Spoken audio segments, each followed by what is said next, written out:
I'm Alex Howard. And I'm Amanda Silver, and this is Dirty Laundry.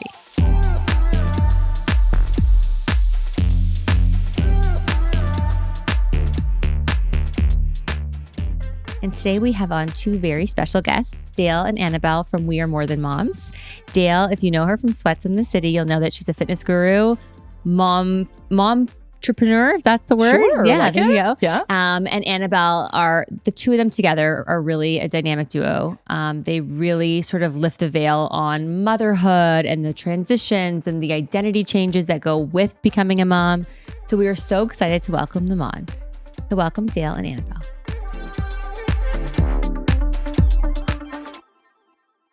Okay, so welcome Dale and Annabel from We Are More Than Moms. So happy to have you here on Dirty Laundry. Really appreciate you coming all the way from LA. Well, on Zoom, but thanks for being here. It's a time change. It's kind of like jet lag. Yeah, exactly. We're so grateful. Thank you for having us. So you guys are really in the thick of it with parenting. You talk a lot, you share a lot about parenting. What is it like for you to be so public and open in this forum, podcast, socials? How do you navigate it all? Yeah, well, I'm not going to speak for Annabel because her experience on social media is a little different than mine. I have been a content creator influencer for a decade now. Wow. So being public is my normal. Obviously, in my mind, it's like, even though you're broadcasting to hundreds of thousands of people, I'm still like on the smaller end compared to like so many others. But I've still really shared a lot of my growth online, publicly. So when I entered motherhood, I didn't really feel strange about it and talking about it. That's just part of who I am and how I've shown up online. I will say that it's definitely changed how intentional I am with social media and, sometimes like what I share and the boundaries with that, because it's not just about me anymore.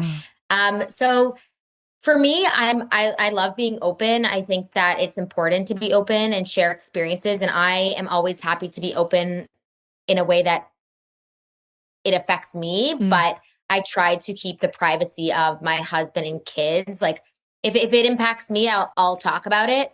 But I try to not share too much about anything that, is personal to them. Yeah, you've been, I mean, I used to follow you on Sweats and still do Sweats in the City. And like, you've been out there in the public eye for so many years. So it must feel, I guess, more natural to just sort of share your personal life, which isn't always so easy to do. No, but so important, especially through motherhood. I mean, it's such a cloak and dagger kind of experience, and everyone feels like they're in competition as opposed to in cahoots with one another. And I think you do such a great job of like bringing down those barriers and being so open and normalizing things that we're all as moms going through, but feel so isolated sometimes on our own. Annabel, what about yourself? I had a very different experience because if it wasn't for Dale, I would have never showed my face on social media ever. My previous businesses, I've always like hired for a social media expert. I never kind of went into that category. And then, Dale and I, just a quick background of how More Than Mom started, but we're both Canadian and we moved to LA around the same time from New York. We both had kids at the same time and we're not from LA. So we didn't have that sense of community that a lot of people who grew up here had. A very built-in sense of community. And Dale and I kind of just started throwing events. And then, people were like, when's the next one? And we kind of like formalized it like that. And then I remember after our first event, Dale was like, okay, now we have to start an Instagram. I was like, okay. And she was like, just like start posting. And I was like, but I don't know. It felt very like cringe and awkward for me. So for a while, I don't think I showed my face on it. And then slowly with Dale's encouragement, I started to get a little bit more comfortable in front of the camera. But in terms of sharing, like I've always been a very open and vulnerable person. I don't have time for like that surface level friendship ever. So on social media, it feels a lot more natural to talk about things that are more personal. But again, per Dale, what she said is like, there's a very clear boundary here. So I can talk a bit about my personal experience when, I'm sleep training because that doesn't really affect my kid. I'm not sharing anything like private there. Or when we had a lot of issues with my toddler's sleep and like not sleeping at all and how much that kind of really affected me, I can share that. So a lot of it is really like sharing from the heart, sharing vulnerably, but then not anything very private about my kids. And I think as we get older, as the kids get older, I think that boundary will be even more clear, because right now, like they're so young that they don't really know even what's happening. Yeah. Yeah. I remember when my kids started realizing, like, they're not on social media yet. I have a 12 and almost 14-year-old. And so they're still not allowed socials of their own, but they always figure out and find a way. And so they would find out find a way. Yeah. I'd posted a picture of them first day of school or whatever. And they came home like, I can't believe you did that. It's so embarrassing, so cringe. And so now they're charging me to use images of them. Stop. Yeah. They're like making, they're little entrepreneurs of their own. Like, well, you're using our I love likeness, that. right? I love that. Yeah. Good for So them. it's great. And to be clear, I've like barely posted out. Like, I can't afford you people anymore. Oh my gosh, Wait, so that's smart. hilarious. But it's so important to, and you've already got there, which is incredible, but to respect that, yeah, they are individuals of their own life, their own story to share, if and as they choose. So kudos, you guys are amazing. And what I love about what you post is it's authentic. Like, I feel like there's such a shift, or there's been a shift from like curated, like Instagram versus reality. And it was just the Instagram version, right? And I feel like your content is like so relatable to like the actual struggles, or when your kids are sick, or when you haven't slept, or like the things that like people are just dealing with on the day to day, and not like just like the perfect curated version that we want them to see. Yeah, I think that just feels very authentic to Dale and I. Like, I think we're the type of people, as I said before, like we don't really do surface level conversation. We don't have time for that anymore. So if we're going to share, we want it to be like more deep topics that a lot of people don't talk about. And we've also found that, like, in terms of our podcast too, or our platform, there's not that many accounts or podcasts that share like the actual real life side of motherhood and the controversial topics. Like, no one talks about like your in-laws or family dynamics, or even like breastfeeding versus formula, sleep training. Like, a lot of those type of topics are talked about very like, politically correct. Yes. Whereas, we're always just sharing from our experience. We're never going to try to be experts. Yeah. We're never going to try to be experts. We're just going to like share like what happened with us. And that seems to, resonate with a lot of people. I feel like it's very similar to what we try and do with divorce, because first, I think that we try and bring like a real authentic, light to it, where we're actually talking about the things that people want to talk about and don't. And so that's sort of the sort of mantra that we have, right? And I think you've sort of taken a similar path talking about motherhood. Mm-hmm. What has been like, whether it's based on stats or just, feedback that you guys are getting, what's been like the most controversial thing that you've talked about? I think sleep training is up there. Cry it out stuff. Yeah. I think that's a big one. Also, people get really intense about food. Mm-hmm. I think like what you feed your toddlers, and the balance between, wanting to be healthy, but also like what they'll really eat, that like gets a lot of people really. And also, like, we spoke a lot about, especially Annabel did a little stint in Paris, and the parenting difference in culture, how people culturally parent was a big one for us. And it got a lot of engagement. So she would comment on like how the French raise their kids, or how they would raise them in, different countries. And that was also something that was really interesting. So interesting to me how it can still be so polarizing. You talk like, what do you feed them, or sleep training versus not, or all these things are so controversial. And people get opinionated because they have the anonymity of posting or responding to something that you post, right? And then all of a sudden they have an opinion about what you're feeding your kid. So how do you deal with that? Because I'm sure everyone, you fed them, I don't know, nuggets, and that's not healthy, or you fed them too much sugar, or you didn't feed them enough of this. Like, it can make you crazy. Totally. And I've been on Instagram posting social media long enough to know that like people will always have an opinion no matter what. Yeah. If you speak up about something, well, why aren't you speaking up about this? If you, talk about one subject, like what about the other end? Like, there's always two sides of the coin. So you just have to do what works for you. And, being mindful of others, and also like taking constructive criticism. Like, sure, I'm so open to that. Like, I think we posted something once about, I don't even remember what it was, but it was something about oh, I posted something about someone, we do event away Fridays. So Hmm. moms sent in their events. I love And that. one mom was stressed that her son or daughter wasn't sleeping by 12 weeks. And I was like, there's many things you can do, blah, blah, blah. But someone was like, babies should not be sleeping before 12 weeks. And I was like, honestly, like that is true. Like they do not need to be sleeping by 12 weeks. And I Yeah. was like, that's a good point. Like I was just thinking in terms of like sleep training, Yeah. but a lot of babies are sleep trained by 12 weeks, but it's very normal that your kids aren't sleep trained by 12 weeks. So anyway, I was like, oh yeah, like, you know, I think sometimes like, when people are respectful, like I'm so open to taking the feedback, and I actually love the discourse. I mean, I like welcome it. I love when people start like really commenting in the comments, because I think it's important to see like, I think that one of the beauties of social media is like seeing other perspectives and seeing how other people choose Yeah. to live their lives and parent. And I'm someone who loves to listen to other people's opinions, and I love to hear other perspectives. So I think that's one of the beauties of social media.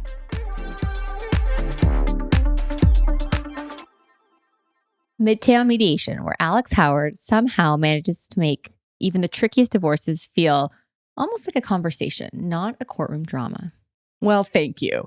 But all jokes aside, Midtown Mediation really focuses on keeping the process calm and as collaborative as possible. Because so many people get so stuck in conflict and don't even know their options. Exactly. And so we guide our clients through everything: finances, parenting plan, property division, with solutions that actually work for your family, not just with the law. So if you're facing divorce in Ontario, visit midtownmediation.ca.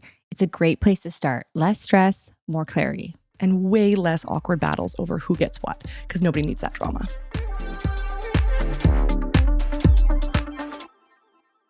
Yeah. And being open-minded to that is incredible. There's not a lot of that willingness to see other perspectives online. I think people can get very tunnel vision. And you just do such a great job of that. Sorry, Annabelle, you were going to say something. No, I was just going to say, if this was like my first time mom self, like the early days of being a first time mom, I think I would have gotten a lot more affected by people's opinions and people constantly writing in, oh no, you shouldn't do that and whatnot, because I do feel like I was swayed a lot. I was always like listening to other people because they were quote unquote experts or they had more kids than me. And I just felt like they knew better when in reality, like, you know, your kid best. Yes. Versus, you know, the second time mom self is kind of like, okay, that's fine. If you have another opinion, like totally fine. I'm not trying to push my opinion on you, but this is that works for my family and works for me. And that's it. And like, I don't have any kind of like shame around that. I do talk a lot about like boundaries because I'm a big boundaries person, and people like have different boundaries than me and want to like, you know, say otherwise in the comments. But I'm totally fine with, you know, doing my thing and like letting others do their thing and not trying to project, just sharing what works for us. I think that's exactly it. It's not preaching or telling folks how to parent, how to be a mom. And honestly, you hit the nail on the head so much. Everyone knows their kids, their own child, better than anyone else possibly could. So it's like, yeah, here, take a little of this learning, take a little of that, take it all with a grain of salt, and then apply to the child you already have and know quite well, even at 12 weeks. Like even at 12 weeks, those little monkeys have such personalities. And often, I mean, it was just me, but I'm like, oh, it matched the personality that was also in utero. Like these kids are formed, in my opinion, like so early on. They come out and they're like, yep, I could have predicted this. You're up all night then, you're up all night Exactly, now. exactly. Yeah. And so just remembering too that like you can have a different parenting style. This is often what I'm telling clients as they're separating and divorcing. I'm like, you can have a different parenting style than you're the other parent. It's okay. Just like we have different parenting styles, you two have different parenting styles. It's all about really more the village of like, hey, what are your secrets? What have I not tried? What have I not thought about when I'm now in the throes of sleep deprivation and, you know, living off of only crusts because that's what your toddler won't eat, right? Like moms have a really hard job. And I think we do a disservice for the most part by judging or labeling or creating some kind of hierarchy when really we could band together and be so much stronger. And you've done that with your community. So I want to hear more about the community that you've created with We Are More Than Moms, helping women sort of through all of the life's transitions. I mean, we talk about the big transition of like going from married to divorce, single parenthood, but like I think it's all encompassing because you talk about the motherhood transition, their identity that changes.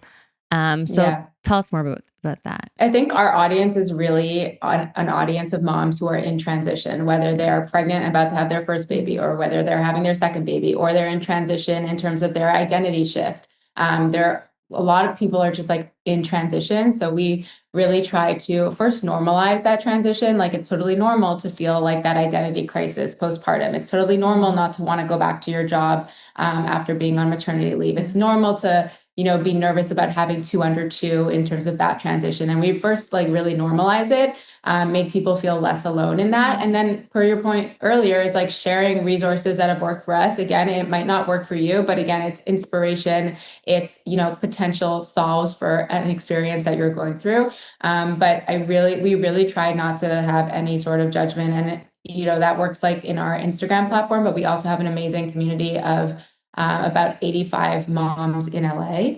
And we have about 1 to 2 events a month where we have get-togethers, we do health events, we do workouts, we do, just mingling. And the whole premise there is just like bringing together a group of like-minded moms who hold that like safe space for each other too. And I remember when we first started doing these events, we would overhear these conversations of moms who had just met talking about like the traumatic birth experience they had, or like all these traumas. And we're like, wow, people are getting deep like really quickly. And that's like really what we're trying to do, is like creating those like intimate environments for moms to connect, for moms to feel less alone, and for moms to like rally together and have that like-minded support system, because it's not easy. Like, you can find moms, like mom friends, as much as you want. You can join mom groups, like you can easily find moms in your area, but to find moms who are like-minded, who are going through it similarly to you, who are having the shifts that you're experiencing, who will want to raise kids the same way, that I think is hard. And so we really try to help facilitate that connection.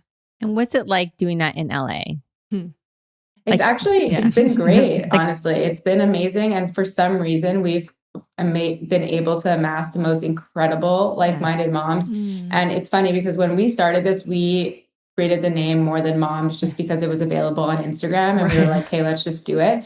But now, like, such a full circle moment, about 99.9% of our IRL community in LA are working moms.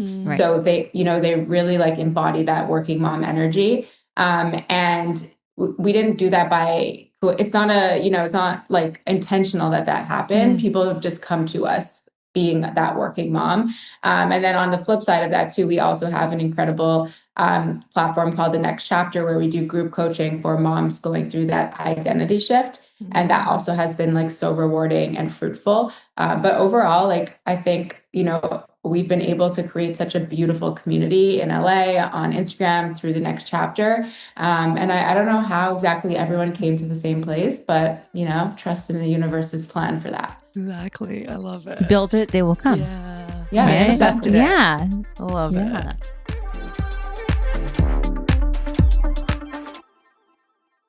Dale, you are a child of divorce. Your parents split. How did that impact, or did it, your parenting, your relationship? Talk to us about that. Yeah. So my parents divorced when I was very young. I remember them separating, I think, when I was like 4 years old.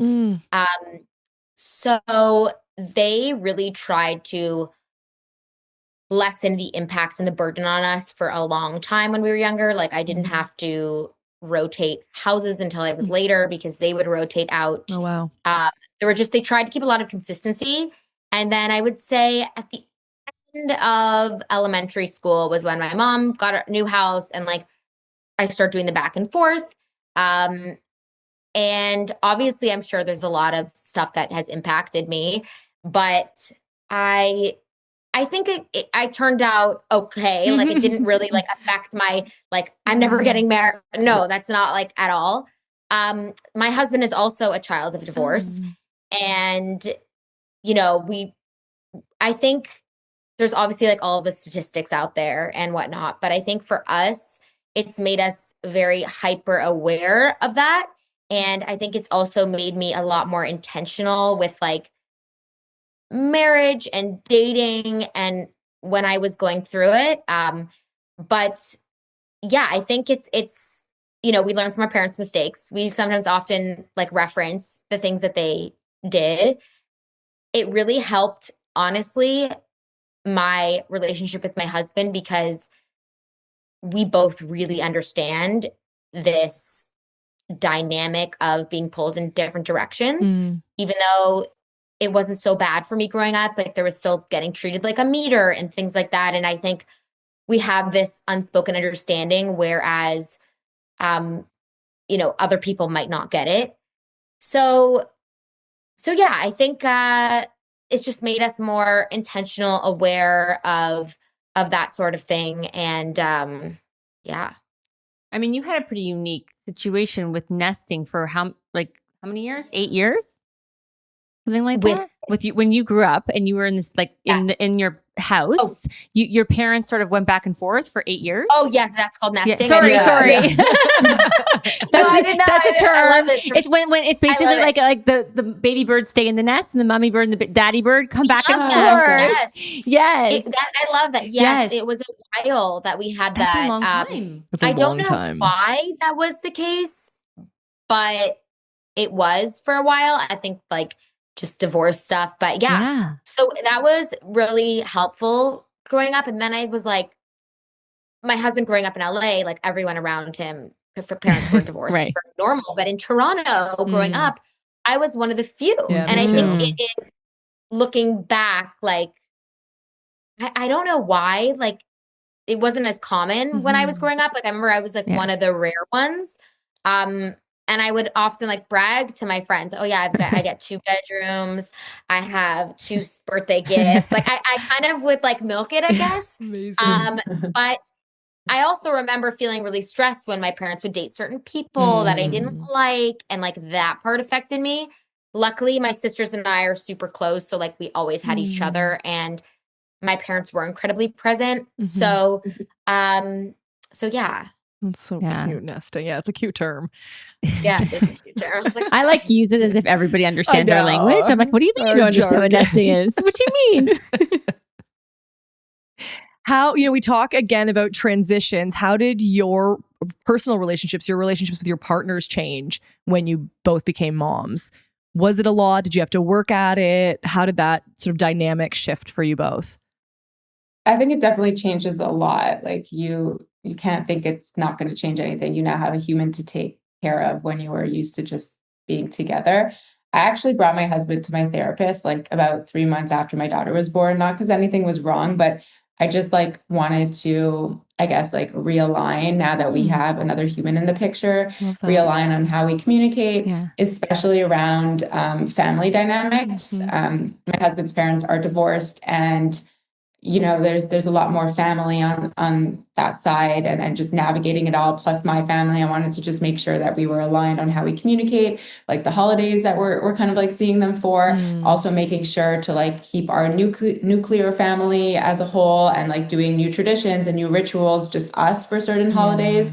And I think it was really, really helpful to have my therapist there as just an unbiased person to hold the space, so I could really understand how he was raised and then what patterns were brought to him from that environment. And then he could see how I was raised and the patterns that were inflicted into me. And I think it's just much easier now, when he acts a certain way or I act a certain way, we both have more of an understanding of where each other are coming from, because we understand how we were raised, our childhood, the patterns we have, limiting beliefs we have, or anything like that.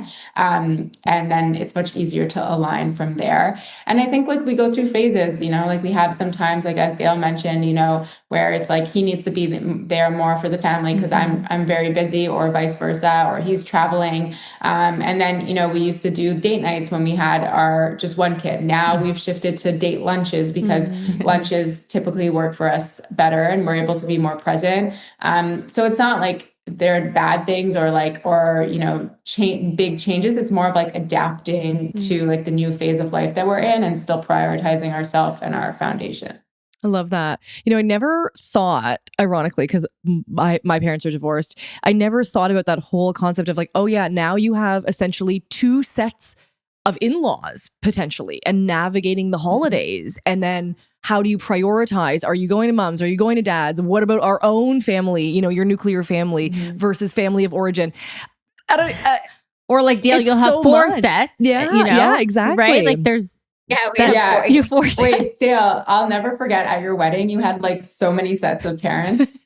You remember?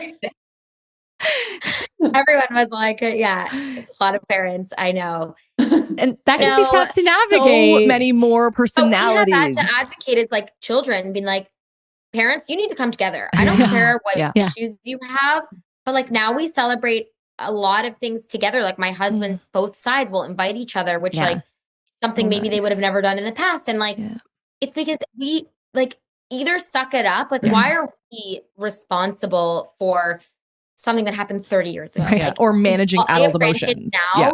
And I know we're fortunate that it was able, but it wasn't easy for them. And I think, but now because there's so many families involved, it's impossible. So, yeah. And to Annabelle's point, like, I think the transition from, just being a couple without kids to having children and having something that just takes over your life it doesn't come as easy. The relationship just doesn't come as easy. Like, okay, you want to go on date night, you want to go on a trip, like a lot of these things that could look like a lot of fun times can make couples think that they are a good fit or like, you know what I mean? Like distraction. I think it's very easy when you have responsibility and going on trips and distractions, as you said. Yeah.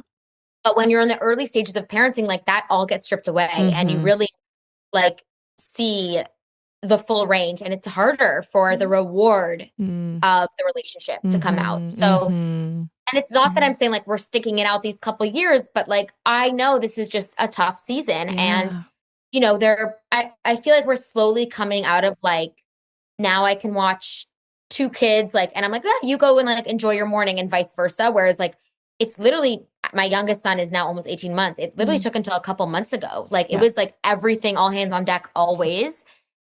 With the 2 under 2 boys, I'm like, I can't do this on my own. And then now we're like, okay, we're able to kind of give more time to each other and also our own time, which has been really helpful. Yeah. As you said, seasons. I think the early childhood years really test relationships. Like, I think that is such a true test. Because like you said, like the honeymoon stage or before you have kids and you're going on trips and you're just having your nice dinners and it's fun. like there's the stress isn't there, right? It is fun. Don't forget, like I never had to tell my husband if I was going to a Pilates class. Right. And now it's like a week in advance, like to check if everything's okay. Like he didn't know what I was doing all day. And now it's like every hour we know what each other's doing. To account for it. Exactly. Every minute counts because you have two little ones that rely on you. I saw some post. It was obviously a joke, but I kind of don't mind it, which is marriage licenses should be renewed every 4 years, like your driver's license. So you can like check in, like, do we need to take a test? Do we need to like reconnect? What do we need to work on? What do we need to improve on? Oh, my eyesight's going. I got to get,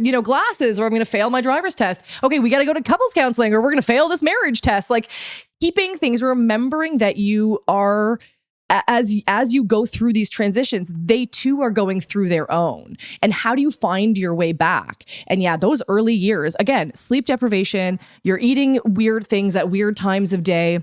You're certainly not feeling intimate. You're touched out. The last thing you want is someone else touching you. And you have so many opinions, and so you challenging. two have even more opinions than most, right? Because of your platform. So you're putting your motherhood out for display, for judgment, for everything, right? Like, it's bold choice, gals. It is. But you know what? I will choice. say, I don't think we really haven't gotten a lot of hate. Like we don't really get a lot of mean messages, comments. And I think that says a lot about like the type of community that has been built with more than moms. Yeah. But I will say like it is,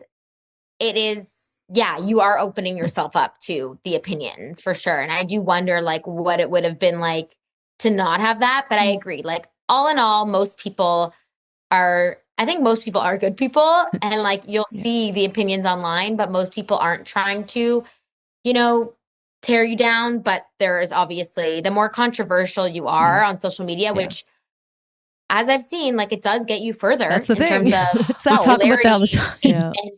And all that. Yeah. And it's like, at what cost though? Like, I always think about that. I'm like, I could be more controversial. I could take more risks, but is it worth it for me? I don't know. Like, I'm fine. So I do think about that. I just think there's a level of maturity when you can say like, this is my hot take. take it or leave it. And that's yours. Enjoy. Like, we don't really need to be so judgmental and so opinionated But people on other are. people's choices. Well, without a doubt they are. But even the fact that it's like, oh, I got to be controversial to sell. It's like, but for what? For what end game? Like, again, we always, in our divorce world, we're always like, how is this going to impact the kids? How is it going to impact? Like, to me, that's, as moms, that's the what comes next, is how is this going to then land and impact your child's life or their development? If you're taking in every opinion of every, Tom, Dick, and Harry that wants to chime in on your Instagram, at what point do you then show up as your authentic version of the mom you want to be if you're so inundated and influenced by all these things? I don't know. I mean, that wasn't really a question, just more of a, wow, it's a tough world to be online and to be a mom. And so, and the fact that you're not getting trolls means you're obviously doing the right thing. You found the secret sauce to support women, to be inclusive and to be open-minded, and you're doing it. So kudos. So what comes next for you two? Any exciting projects that we should know about? What should we be looking out for? Yeah, well, Annabel briefly mentioned that we have launched our next chapter group. So it actually really came out of the need. So basically on social media, and in our IRL groups, sharing a lot about this identity. We really wanted moms to feel less alone about this identity shift and the fact that they're no longer aligned to who they were, yet that society expects them to be like, just bounce back in terms of like your job, your career, your body, everything, right? And after some thought, and Annabelle's is a coach, we thought, what better thing to do than create a space, a group coaching platform for women in this unique transition, because there's, career coaching. And while we do infuse all the elements, there was nothing really to support moms through a specific transition period. So that's where our focus is right now, is the next chapter, because we're just so passionate about that. And we also have our own podcast. So just, like that is what we're working on. And I feel like, who knows, by the end of this year, like what else is going to come out? Well, that's so exciting. And per Dale's point, we don't like try to like launch something. It kind of just like always has happened. Like we started the events, and then the natural fit was to do the Instagram, and then people would be like, you need long form content. So we started the podcast, and then, we started to see in our DMs constantly of people like going through that identity shift. And it's like, okay, let's create the next chapter. And so everything has been very organic and seamless versus like us sitting in a room, like trying to brainstorm our next move. And I really feel like for both of us, because we do have like our own things also on the side, that, this type of like very seamless, organic nature and like flowing through like what our audience wants has really been great for us. And then also really impacted the products that we have launched through that successfly. That's amazing. Awesome. Well, thank you. Thank you for everything that you do for supporting moms through all of life's transitions, and for coming on today. We really appreciate it. Thank you so much for having us. Thank you. Thanks.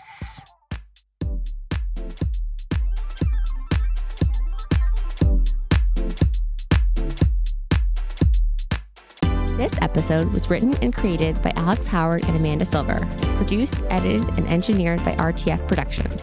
Make sure to rate and review our show if you loved it, and give us a follow on Apple Podcasts, Spotify, or wherever you stream your podcast to stay up to date on all upcoming episodes. Thanks for listening, and go easy on us. We're not your ex.